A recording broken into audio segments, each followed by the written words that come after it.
بسم اللہ الرحمن الرحیم۔ محترم ناظرین، السلام علیکم۔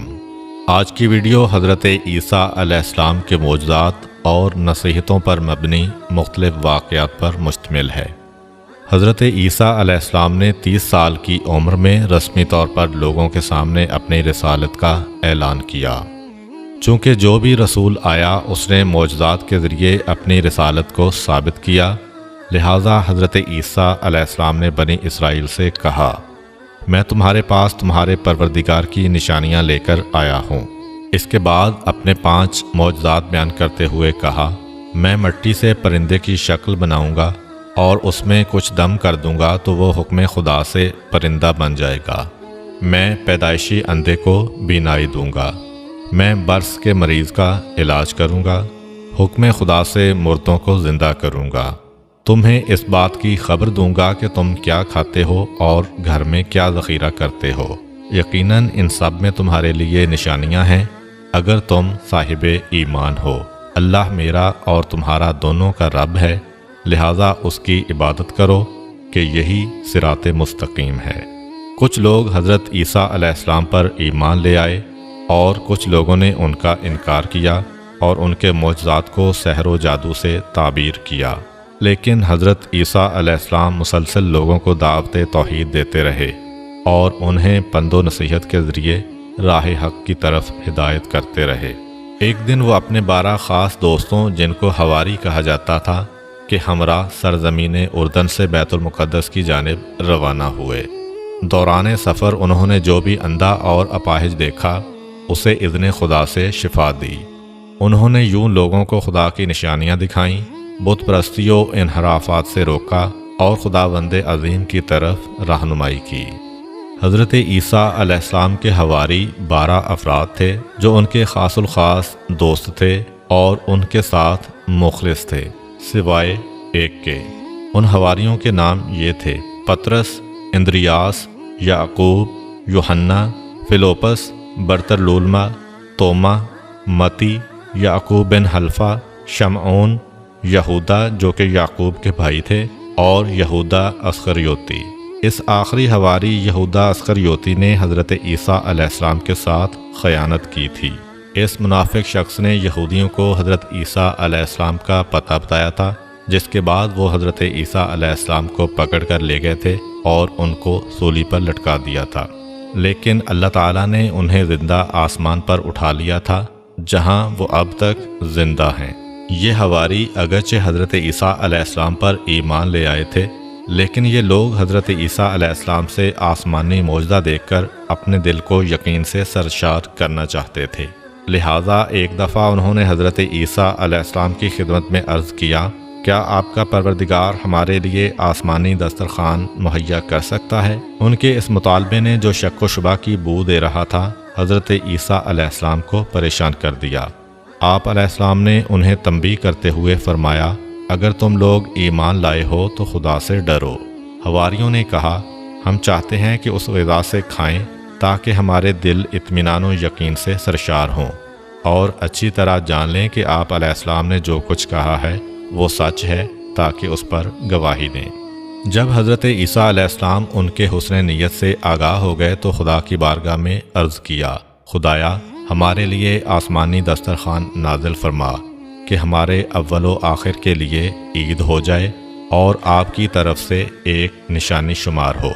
ہمیں روزی عطا فرما، تو بہترین روزی دینے والا ہے۔ خداوند متعال نے حضرت عیسیٰ علیہ السلام پر وحی نازل فرمائی، میں آپ کے لیے ایسا ہی دسترخوان بھیجتا ہوں، لیکن یہ بات یاد رکھ لیں کہ دسترخوان نازل ہونے کے بعد آپ کی ذمہ داری بڑھ جائے گی۔ اس کے بعد تم میں سے جو بھی انکار کرے گا اس پر ایسا عذاب نازل کروں گا کہ عالمین میں سے کسی پر نہیں کیا ہوگا۔ دسترخوان نازل ہوا، اس کے اندر کچھ روٹیاں اور مچھلیاں تھیں۔ چونکہ وہ بروز اتوار نازل ہوا، لہٰذا انہوں نے اس روز کو روز عید قرار دیا۔ حضرت مسیح علیہ السلام کی ایک دعا میں بھی ہے کہ یہ دسترخوان ہمارے لیے عید کا موجب ہو، یعنی ہمیں ہمارے وجدان اور فطرت کی طرف پلٹائے کہ جو توحید اور ایمان کی اساس پر ہے۔ روایت ہے کہ متعدد بار دسترخوان نازل ہونے کے بعد اللہ تعالیٰ نے حضرت عیسیٰ علیہ السلام پر وحی نازل کی کہ آسمانی دسترخوان فقراء کے لیے بچھائیں نہ کہ عمراء کے لیے۔ جناب عیسیٰ علیہ السلام نے ایسا ہی کیا۔ جب ایسا ہوا تو مالدار لوگ شک و تردید میں پڑ گئے اور دوسرے لوگ بھی اس دسترخوان کے موجودہ ہونے کے بارے میں شک کرنے لگے۔ خداوند متعال نے اسی وجہ سے ان میں سے 333 مردوں کو سور کی شکل میں مسخ کر دیا، جو الٹی سیدھی حرکتیں کرتے اور گندگی وغیرہ کھاتے۔ ان لوگوں کے رشتہ دار گریہ ازاری کرتے ہوئے حضرت عیسیٰ علیہ السلام کے پاس فریاد لے کر آئے، لیکن 3 روز بعد وہ سب کے سب ہلاک ہو گئے۔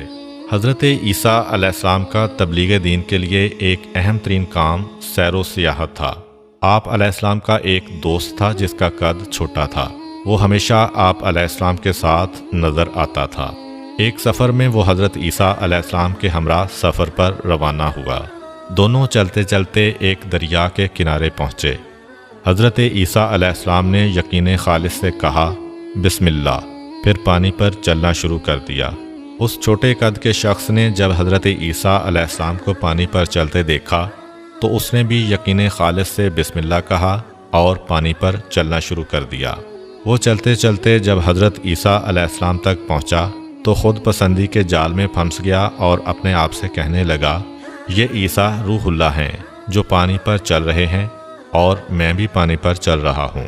فما فضلہ علیہ، پس انہیں مجھ پر کیا فضیلت حاصل ہے۔